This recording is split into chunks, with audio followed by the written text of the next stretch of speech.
How's it going? Welcome to Good Company and welcome back to the Gigafactory. Today we are designing and making a brand new product, the 3D printer.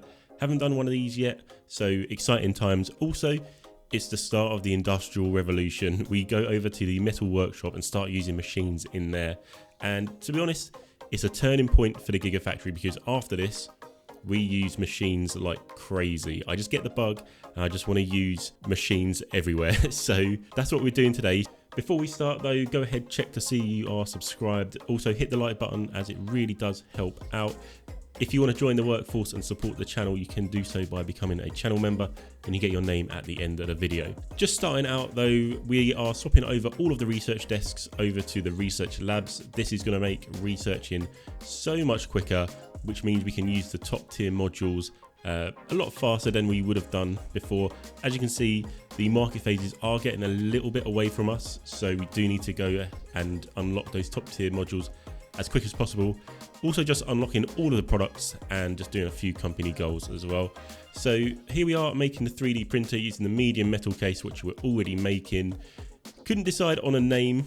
I was thinking we've got some good names in the Gigafactory, so I came up with Mega Print, and I was like, hang on, it's a Gigafactory, not a Mega Factory, so we'll call it the Giga Print. But this uses the double jointed segments, some of those image processing chips, which we haven't actually made yet, and also some heaters. I did try and use simple heaters because we were already making them, but it just wasn't ideal. So used one advanced heater, which we do have to make, and then using the one of the power supplies that we're already making. So I wanted to keep it simple like always, just to get the product designed and made as quick as we can, just by using modules that we're already making.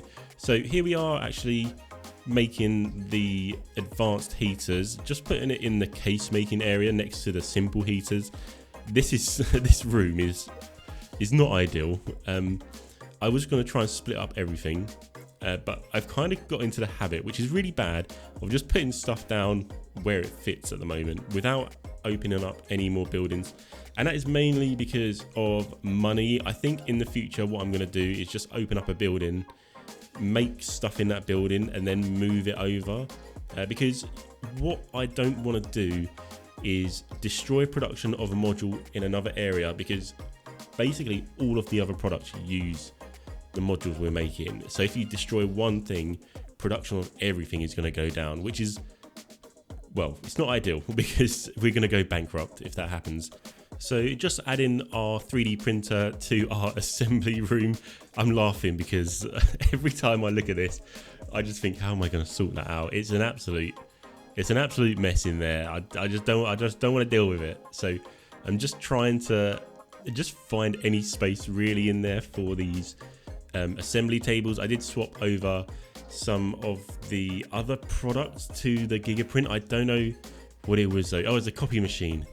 So yeah, we swapped over a couple of the tables, making the copy machine over to the 3D printer. So moving over to our mechanics workshop, we are now making the double jointed segment. These only use mechanical parts and rods, which is really good.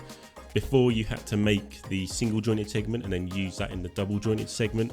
So when I saw it was only the mechanical parts and rods, I was so happy because super simple to make. Just put down some mechanics workbenches to make those, and just bring the rods over from our metal workshop as well. And I always say this is why it's a good idea to have like a dedicated area for like the metal components and like all the other components as well, because you can just pick them up and bring them over to where you need them, and you don't have to worry about putting down any extra tables. So that's all good. Just sorting out the courier routes for everything now, just to make sure everything is coming over.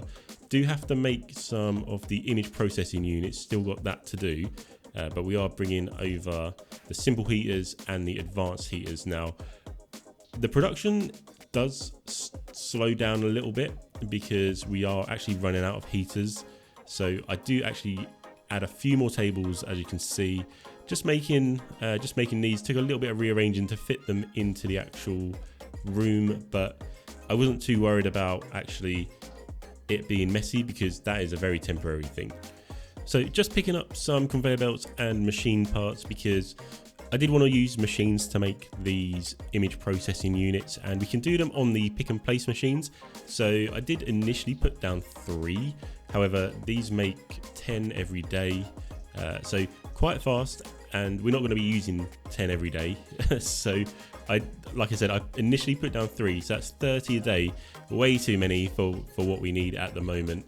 So I do end up reducing that down to 2 machines, and even then I think that's way too much production on these image processing units.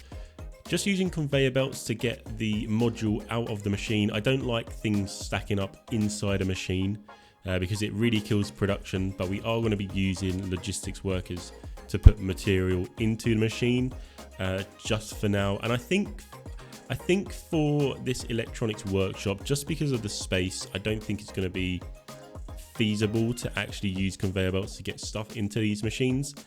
So we'll have to see when we get to that point. But for now, I'm okay with workers putting stuff into the machine and then getting the final module out automatically. The image processing unit actually uses circuit boards and integrated circuits, and it's just another thing that uses integrated circuits. And everyone knows, if you've been watching the whole of the Gigafactory series, that integrated circuits is my favorite component because you just need so many of them, it's ridiculous. And like I said at the start of the video, this is like the turning point in the Gigafactory. The Industrial Revolution does happen after this. So one of the very first machines we actually make is a fully automatic integrated circuit machine, and it fills a whole room. And a little sneak peek into the future, I still don't think it's enough production on it, but we'll get to that when we get to that. So again, just using courier routes to bring the final product over to our final selling area. And again, it's all the way over the other side of the factory. Do need to sort that out. And again, we will use conveyor belts just to move the final product. I think I've decided every single final product will be moved via a conveyor belt, just because it gives us a little goal to aim for, and also it's going to look really cool. So here we are moving over to our metal workshop. We were running out of screws for our power supplies, so I was like, we kind of need to do something about that. Screws is going to be really important in the future, so I thought I'd design a little machine to try and make these screws.